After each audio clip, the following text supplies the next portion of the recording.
AI governance for compliance professionals में आपका फिर से स्वागत है। और इस प्लेलिस्ट में हम आज शुरू कर रहे हैं एक ऐसे टॉपिक को जो हर गवर्नेंस प्रोफेशनल्स के लिए फाउंडेशन का काम करता है। इस वीडियो का नाम है what's actually inside the black box. आज हम एआई का वो हिस्सा देखेंगे जो नॉर्मली हिडन रहता है। मशीन लर्निंग क्या है, डीप लर्निंग क्या है, जनरेटिव एआई कैसे काम करती है और एजेंटिक एआई सबसे चैलेंजिंग क्यों है गवर्नेंस के लिए। ये आज हम सब कवर करेंगे।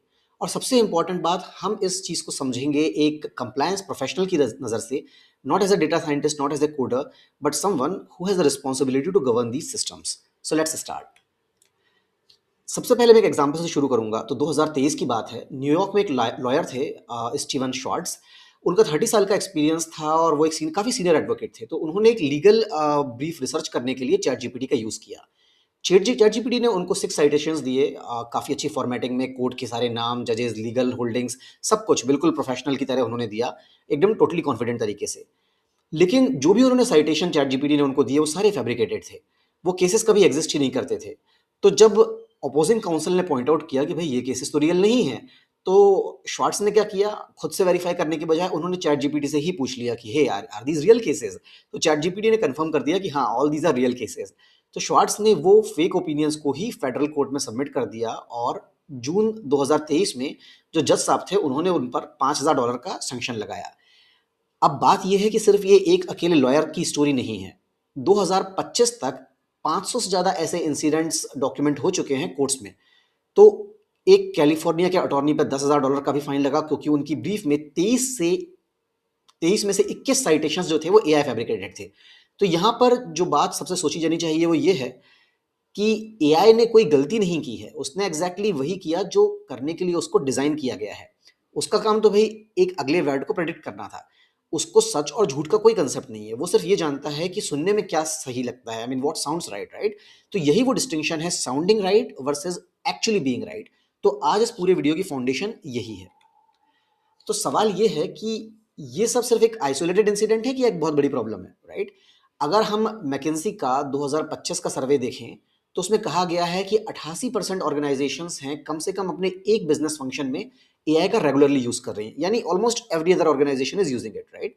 बट इसाका का जो 2025 का सर्वे कहता है कि सिर्फ 31% यूरोपियन ऑर्गेनाइजेशंस के पास एक फॉर्मल कॉम्प्रिहेंसिव एआई पॉलिसी है। तो यही गैप है, 88% और 31% के बीच में जो गैप है, इसी में रिस्क है, राइट।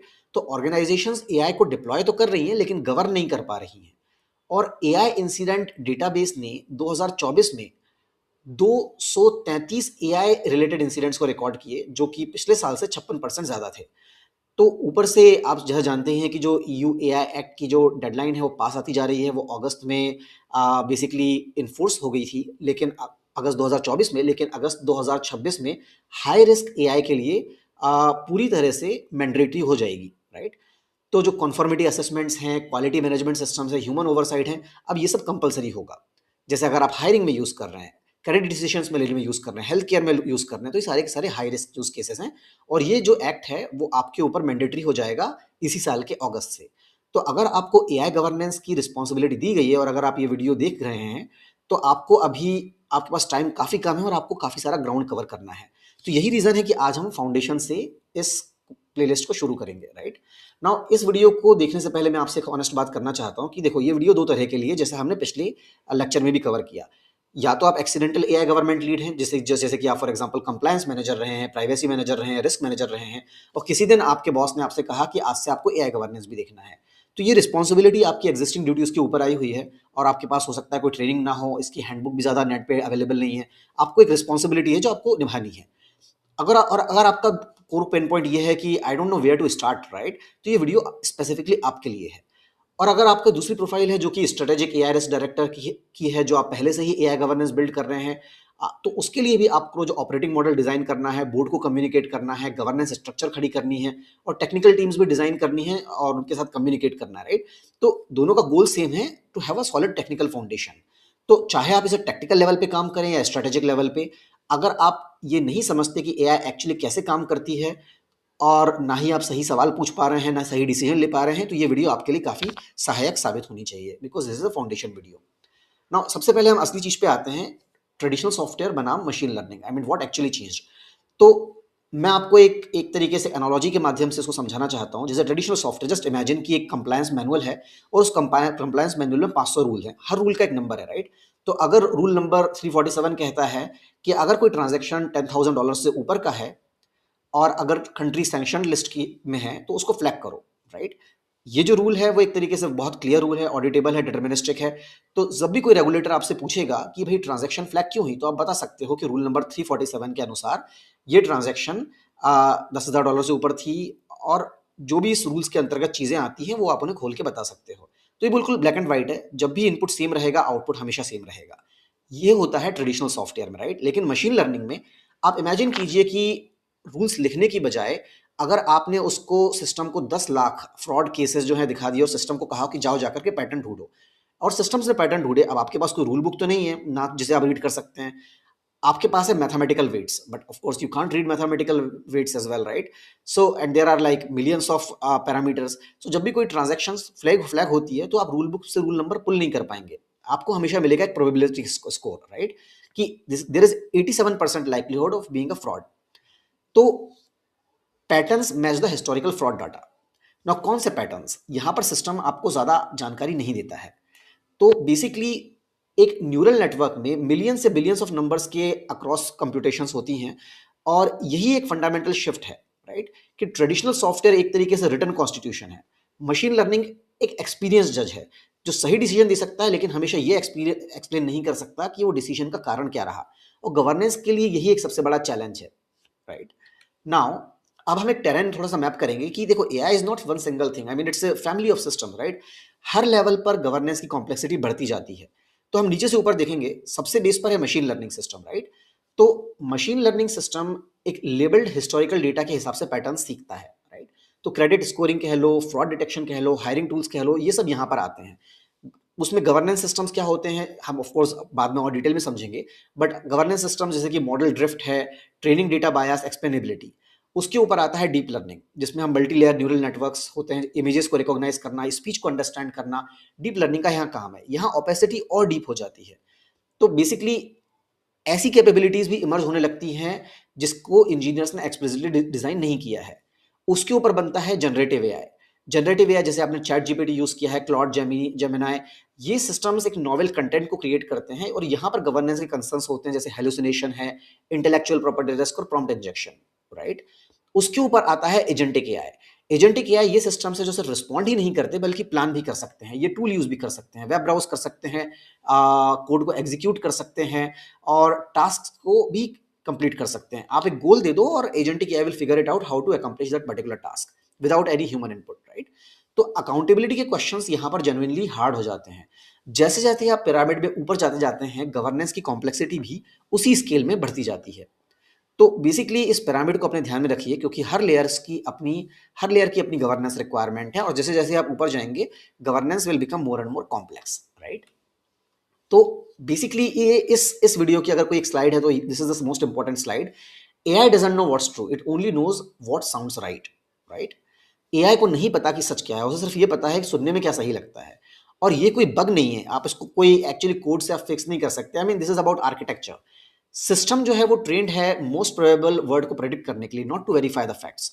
इसलिए जब स्टीवन श्वार्ट्ज जो हमारे वकील साहब थे, उन्होंने चैट जीपीटी से 6 perfectly formatted completely confident entirely fabricated cases को जनरेट किया और फेडरल कोर्ट में पेश कर दिया। सिस्टम को नहीं पता था कि वो झूठ बोल रहा है, उसे झूठ का कंसेप्ट भी नहीं पता था, राइट? वो सिर्फ जो स्टेटिस्टिकली प्रोबेबल लीगल टेक्स्ट है उसको जनरेट कर रहा था। और यही रीजन है कि गवर्नेंस टेक्निकल टीम को डेलीगेट नहीं किया जा सकता, राइट? ये जो आप सिस्टम यूज कर रहे हैं वो कॉन्फिडेंट है, फ्लुएंट है, परफेक्ट प्रोफेशनली साउंडिंग है, लेकिन वो कंप्लीटली रॉन्ग हो सकता है, और ये एज ए गवर्नेंस प्रोफेशनल आपकी जिम्मेदारी है, right? So AI does not know what's true, it only knows what sounds right. Now मैं आपके पास आपको एक इंट्यूशन प्रदान करना चाहता हूं, मैं आपको एक फ्रेमवर्क देना चाहता हूं, राइट? ये 4 लेटर्स हैं, इनको अच्छे से ध्यान रखिए आप। Tops, this framework basically there are 4 governance questions for any AI team, right? T is about training data dependency. तो एआई की जो क्वालिटी है, एआई के रिजल्ट्स की जो क्वालिटी है, वो उसके डेटा क्वालिटी के ही ऊपर डिपेंड करती है। अगर डेटा बायस्ड है तो आउटपुट भी बायस्ड होगा। अगर डेटा इनकम्प्लीट है तो आउटपुट में भी ब्लाइंड स्पॉट्स होंगे। अगर डेटा आउटडेटेड है तो डिसीजंस भी उसके आउटडेटेड ही रहेंगे, राइट? तो जैसे आप एक कंप्लायंस पॉलिसी को रिजेक्ट कर देते हैं कि वो सिर्फ जैसे मान लीजिए अगर कोई कंप्लायंस पॉलिसी बनी है 10 साल पुराने एक्सपीरियंस के आधार पर, तो हमारा जो ट्रेनिंग डेटा बायस है वो भी ऐसे ही काम करता है, राइट? दूसरा जो ओ है दैट स्टैंड्स फॉर ओपेसिटी। तो एमएल मॉडल को आप कोड की तरह रीड नहीं कर सकते हो इसमें, राइट? इसका मतलब ये नहीं है कि सिस्टम गलत है, इसका मतलब ये है कि आपके गवर्नेंस कंट्रोल्स को इस रियलिटी के अराउंड ही हमको डिजाइन करना होगा। P stands for probabilistic outputs. So as we just discussed, the traditional systems are quite deterministic in nature. If you give same input, you will get the same output, right? But AI में same input होने के बावजूद भी अलग अलग output हो सकते हैं। तो ये इससे आपका जो ऑडिट ट्रेल है, जो ऑडिट ट्रेल की मैकेनिज्म्स है ट्रेडिशनली, वो फंडामेंटली डिस्टर्ब हो जाती है, राइट? तो जीडीपीआर के आर्टिकल 22 के अंतर्गत ये एक लीगली सिग्निफिकेंट है चीज, right? Now S is standing for speed and scale of harm. तो एआई जो फेलियर्स हैं वो बेसिकली बहुत बड़ी स्केल पर लोगों को हार्म कर सकती हैं। अगर जैसे कि हायरिंग सिस्टम हमने डिप्लॉय किया है और अगर उसमें बायस है, जो भी हम देखेंगे, फॉर एग्जांपल महिलाओं के प्रति, माइनॉरिटीज़ के प्रति, एक उम्र दराज व्यक्तियों के प्रति, तो वो सिर्फ एक कैंडिडेट को ही नहीं, हजारों कैंडिडेट्स को एक साथ डिस्क्रिमिनेट कर सकता है, राइट?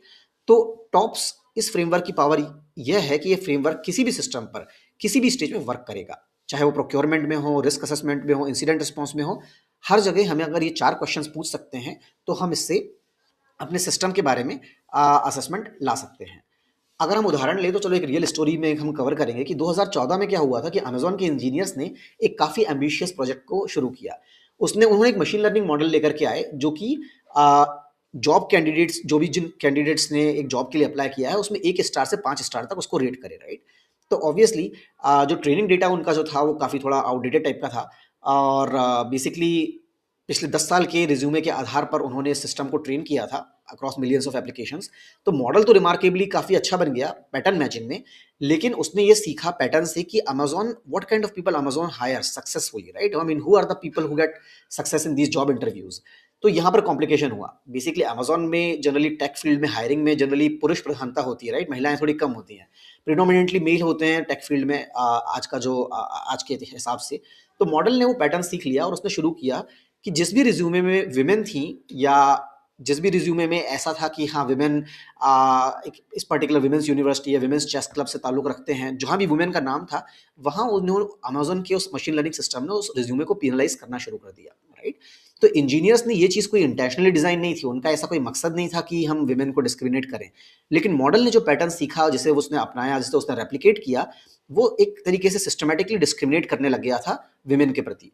तो अगर आप टॉप्स फ्रेमवर्क के आधार पे देखें तो बताइए आप मुझे कि कौन सा डायमेंशन उसका फेल हुआ है, right? It's about training data, right? Now the dependency on training data was one of the reasons, right? तो मॉडल ने 10 साल के historically male dominated hiring decisions पे ट्रेन किया। उसने बायस इन्वेंट नहीं किया, उसने एग्जिस्टिंग पैटर्न को सिस्टमेटाइज किया, एज वी से गार्बेज इन गार्बेज आउट, लेकिन एंटरप्राइज स्केल पर। अगर हम ओपेसिटी के तहत देखें तो ये कोई नहीं देख सका कि मॉडल क्या कर रहा था 4 साल तक। डिस्कवरी इस बारे में हमें एक इंटरनल ऑडिट के माध्यम से पता चला, किसी रेगुलेटर के माध्यम से नहीं, और अगर इंटरनल ऑडिट नहीं होता तो शायद हमें पता भी नहीं चलता, right? And if you look at the scale of harm, so 2014 से 2018 के भी जितने भी कैंडिडेट ने टेक्निकल रूल्स के लिए अप्लाई किया वो उस बायस्ड फिल्टर से ही गुजरे। उसमें से काफ़ी सारी महिलाएं होंगी जो काफ़ी काबिल होंगी इस रोल के लिए, इन रोल्स के लिए, right? But unfortunately it impacted all of them. तो इस बात का जो लेसन ये है हमें ऑर्गेनाइजेशन में लाना है, वो ये है कि हिस्टोरिकल डेटा न्यूट्रल नहीं होता है, राइट? जब भी कोई एआई सिस्टम आपके ऑर्गेनाइजेशन के हिस्टोरिकल डिसीजंस पे ट्रेन हुआ हो तो पहला गवर्नेंस क्वेश्चन हमारा ये होना चाहिए कि कौन से सिस्टमैटिकली पैटर्न क्रिएट किए गए हैं और कौन से हम रेप्लिकेट करना चाहते हैं। तो ईयू एआई एक्ट का जो आर्टिकल 10 है वही एग्जैक्टली यही रिक्वायर करता है, ट्रेनिंग डेटा गवर्नेंस इंक्लूडिंग बायस मॉनिटरिंग, राइट? नाउ अब हम सब एक ही जगह, I mean so that you can remember and use it quite easily. तो टॉप्स के 4 गवर्नेंस क्वेश्चन है और हर एआई रिव्यू में उन्हें पूछिए। T stands for training model dependency, कि इस मॉडल को किस डेटा के साथ ट्रेन किया गया, कौन सी कैटेगरीज ओवर रिप्रेजेंटेड थी, कौन सी कैटेगरीज अंडर रिप्रेजेंटेड थी। ओ स्टैंड्स फॉर ओपेसिटी, की क्या हम किसी रेगुलेटर को इसे एक्सप्लेन कर सकते हैं कि ये डिसीजंस एआई सिस्टम ने क्यों लिए हैं। पी, क्या हम मॉडल वर्जन जो मतलब सारे कैप्चर कर रहे हैं, क्या हम कैप्चर कर रहे हैं, क्या इनपुट था, उसका कॉन्फिडेंस स्कोर क्या था, क्या उसका आउटपुट क्या था, are we actually capturing and storing logging all these things. Yes, अगर ये मॉडल गलत है, राइट, तो इसमें से कितने लोग इम्पैक्ट होंगे इसके मॉडल के निर्णय के कारण, राइट? और हमारे इंटरवेंशन करने से पहले। तो अगर हमारा ऑडिट तो चलो बाद में होगा, लेकिन उसके पहले हम कितने लोग इससे इम्पैक्ट होंगे if the model is wrong, right? So basically इसको एक मैं आपको एक सुझाव दूंगा कि आपके ऑर्गेनाइजेशन में जो भी एआई टूल बना हुआ है, चाहे वो खरीदा हुआ हो या फिर आपने इंटरनली बना डेवलप किया हुआ हो, आप उस पर एक दिन बैठ करके चारों के चारों टॉप क्वेश्चन अप्लाई करके देखिए। और जहां आपको नहीं पता answer, basically that is where the gap lies in your governance, right? तो वो लिस्ट लेकर आप टेक्निकल टीम से कन्वर्जेशन शुरू करिए और यही आपका स्टार्टिंग पॉइंट होगा, राइट? तो अब एक और चीज़ मैं आपको कहना चाहता हूँ, जो मिस्टेक्स जो आप नहीं करें, मैं ऐसा चाहता हूँ। First of all trap, okay? ऐसा पहला ट्रैप जो होता है, जो इसके बारे में कई लोग कहते हैं कि hey this is like 98% accurate, right? तो बेसिकली कई बार जो होता है, हमारे सीनियर्स भी पूछते हैं, बॉसेस पूछते हैं कि एक्यूरेसी कितनी है। तो accuracy in itself tells you nothing basically. Fairness के बारे में it does not say anything, right? Stability के बारे में भी नहीं बताती, एक्सप्लेनेबिलिटी के बारे में भी नहीं बताती। So accuracy is a good metric, but it's not it doesn't tell you basically everything, right? तो एक मॉडल 98% एक्यूरेट हो सकता है ओवरऑल, लेकिन सिस्टमेटिकली उन 2% के लिए रॉन्ग हो सकता है, जो बेसिकली जो एक उसकी कैरेक्टरिस्टिक हो सकती है रॉन्ग होना, राइट? तो वेंडर की जो एक्यूरेसी क्लेम जो है, या कोई हमारी टीम की जो एक्यूरेसी क्लेम है, उसका फाइनल वर्ड मत मानिए। आप अपने टॉप्स के हिसाब से आप इंडिपेंडेंट अपना खुद का असेसमेंट कीजिए, राइट? दूसरा ट्रैप है ये कह देना कि data scientist will handle the risk, right? तो टेक्निकल टीम मॉडल परफॉर्मेंस को ओन करती है। टेक्निकल टीम मॉडल परफॉर्मेंस को ओन करती है, ऑर्गेनाइजेशनल रिस्क को आप ओन करेंगे। ये दोनों चीजें अलग अलग हैं। गवर्नेंस को डेलीगेट कर देना गवर्नेंस का ना होने के बराबर है, right? So you don't have to delegate governance. अगर आपके पास कोई इंडिपेंडेंट ओवरसाइट स्ट्रक्चर नहीं है, तो आपको ये बनाना पड़ेगा, राइट? तीसरा ट्रैप है डिप्लॉयमेंट के बाद गवर्नेंस ऐड कर लेंगे। पीपल ऑलवेज से कि let us first develop, deploy, see after for few months and then we will have governance. ऐसा नहीं होना चाहिए। पोस्ट डेवलपमेंट या पोस्ट डिप्लॉयमेंट गवर्नेंस जो भी है, वो उसे हम इंसिडेंट रिस्पॉन्स कह सकते हैं, ओवरसाइट नहीं कह सकते। तो ट्रेनिंग डेटा बायस को 3 साल बाद आप ऑडिट नहीं कर सकते बेसलाइन होने के बिना, राइट? तो ईयू एआई एक्ट इस बारे में काफी एक्सप्लिसिट है। वो कहता है गवर्नेंस रिक्वायरमेंट्स डिप्लॉयमेंट के पहले अप्लाई होती हैं। चौथा ट्रैप जिसमें कई लोग फंस जाते हैं, वो ये कहते हैं कि hey it's just a tool, we will control it, right? Now agentic AI के सिस्टम्स के जो आउटपुट हैं, वो basically agentic AI is not a capability, it's a behaviour, right? So agentic AI takes actions. For example, agents can browse the internet, agent can do code execution, agent can execute tasks in a sequence or in parallel, right? तो उस control के लिए हमें specific oversight mechanisms चाहिए। केवल organisational intent होना काफी नहीं है। आई मीन सिर्फ ये कह देना कि hey it's just a tool, we will control it, it won't happen. तो इन चारों चीजों को याद रखिए। ये वो मिस्टेक्स हैं जो रियल ऑर्गेनाइजेशंस में रियल गवर्नेंस प्रोफेशनल्स हमेशा किया करते हैं, राइट? तो अब हम आ चुके हैं इस वीडियो के सबसे अंत में, और सबसे इंपॉर्टेंट मोमेंट पर। एक सेंटेंस आप याद कर लीजिए, you can not govern what you do not understand, right? आप उसे गवर्न नहीं कर सकते जिसे आप समझते नहीं हैं। तो टेक्निकल टीम मॉडल बिल्ड करती है, रिस्क गवर्न आपको करना है। ये दोनों अलग अलग जॉब्स हैं। तो आज के बाद आप जो वोकेबलरी याद रखते हैं, जो फ्रेमवर्क याद रखते हैं, जो मेंटल मॉडल्स याद रखेंगे, वही आपकी जॉब को आपको कॉन्फिडेंटली करने के लिए सहायक होगी, राइट? तो आपने आज देखा कि ट्रेडिशनल सॉफ्टवेयर और मशीन लर्निंग सॉफ्टवेयर में क्या अंतर है। आप टॉप्स फ्रेमवर्क समझ गए हैं। आप ये भी जान चुके हैं कि अमेजोन के केस में क्या हुआ था, चैट जीपीटी में लॉयर की जो मिस्टेक्स थी उसमें क्या हुआ था। तो बेसिकली मैंने देखा है मार्केट में कि जिन लोगों के पास गवर्नेंस की जिम्मेदारी है, उनमें से कई लोगों को ये बात नहीं पता है। तो basically you are already ahead of them, right? तो पार्ट 2 में हम इस फाउंडेशन को जो आज अभी हमने सीखा है उसको हम एक्शन में देखेंगे, और उसमें भी हम थोड़े रियल वर्ल्ड सिनेरियोज को देखेंगे। टॉप्स टूल किट को हम प्रैक्टिस में लेकर के आएंगे, और एक चेकलिस्ट बनाएंगे जो कि आप किसी भी टूल को या सिस्टम को असेस करने में आपकी सहायक होगा। तो पार्ट 2 में हम आगे मिलेंगे। आज हम इसी चीज़ को यहीं विराम देते हैं। Thank you so much.